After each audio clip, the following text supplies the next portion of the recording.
Heirs of promises, prisoners of hope. Return to your stronghold, O prisoners of hope. Today I will declare that I will restore to you double.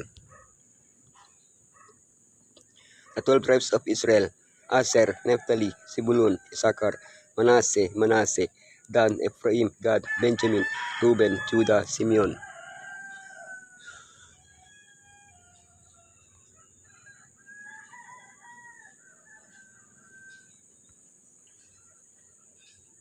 Much of the book of Joshua, chapters 13 through 21, deals with the distribution of the land of Canaan among the various tribes of Israel. Between the references to places, peoples, and tribes, we can see a land that was already Israel's inheritance, but which at the same time they did not yet completely possess. Yeshua's death assures us that we have now inherited the land that Adam and Eve once lost. However, we are still captives of the hope of receiving it. The land that was lost. The land that Elohim gives. Conquer the land. Keep the gift. The recovered land. The land that was lost. So the Lord Elohim banished him from the Garden of Eden to work the ground from which he had been taken. Elohim appointed Adam and Eve rulers of this world and placed them in the Garden of Eden. When they disobeyed Elohim, they were expelled from there. They had lost dominion over the earth. But Elohim had a plan for humanity to recover the lost land. In the first phase, he gave Abraham, Isaac, and Jacob a small piece of land, Canaan. Gradually, the possession would be extended to the whole earth, as the knowledge of Elohim was reaching every people and nation. Israel's disobedience led to a change in the original plans. Elohim raised up children of Abraham from the stones to inherit his promises, as the land that Elohim gives. The earth is the Lord's and everything in it, the world and all who live in it. Just as Adam and Eve did nothing to deserve the Garden of Eden, Abraham and his descendants did nothing to deserve the promised land. It was a gift from Elohim. We can compare this gift to a rented house. Although Israel could live in Canaan, the land remained Elohim's possession. The owner of the house is the one who takes care of the maintenance of the roof, the plumbing, etc. Similarly, Elohim is the one who provided the rain, protected the crops, etc., so that Israel could live confidently in the land that Elohim gave them. As in Eden, there was rent to pay, obedience. It was really a matter of relationship, loving Elohim and enjoying his blessings. Yesterday as today, it remains a matter of faith.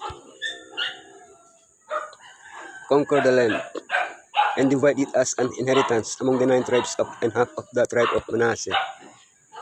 When Joshua was old, Elohim commanded him to divide the land among the tribes of Israel, including the unconquered territories. The land was theirs, but they still had to make an effort to possess it. Elohim does not act independently of men. He wants us to do our part. Although they fought for victory, their success was not their own merit, but Elohim's. Like Israel, we can do nothing to obtain salvation and inherit the promises. But if they fought, what should we do today?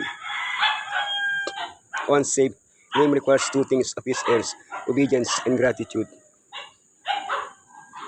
Keep the gift. The land must not be sold permanently, because the land is mine, and you reside in my land as foreigners and strangers.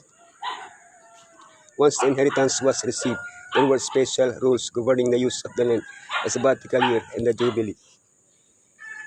The sabbatical year, a large-scale extension of the Sabbath, allowed the land to rest. Failure to observe this law was one of the reasons for the exile. The jubilee involved the return of lands to their original owners, avoiding social inequalities. In essence, this is the main purpose of the gospel, to erase the distinction between rich and poor, employer and employee, privileged and underprivileged, putting us all on equal footing by recognizing our complete need of Elohim's grace. The recovered land. They will live in the land I gave to my servant Jacob, the land where your ancestors lived.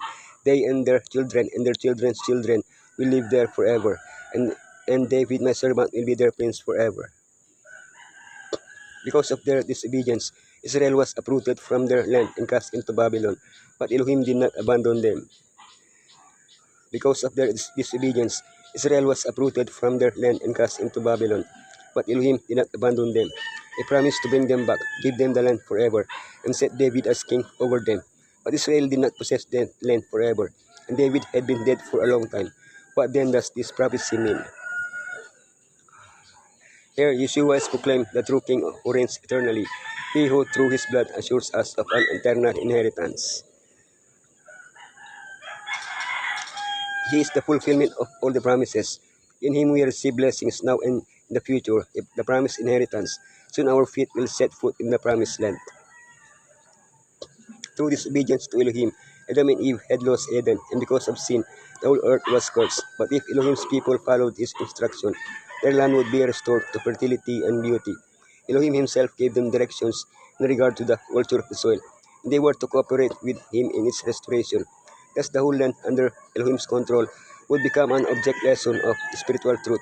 As in obedience to his natural laws, the earth should produce its treasures, so in obedience to his moral law, the hearts of the people were to reflect the attributes of his character.